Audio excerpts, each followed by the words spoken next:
How to change iPhone name. First step is you want to open the settings on your phone.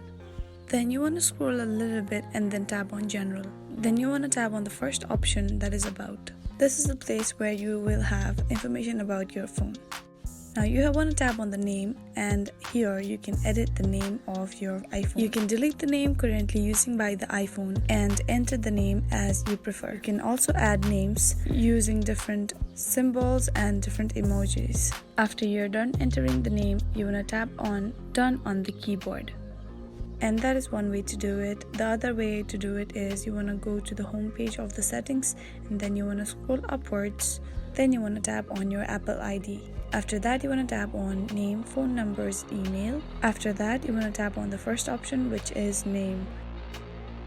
Here you can edit your first name, middle name, and last name. After you're done editing, you want to tap on done, which is on the top right corner.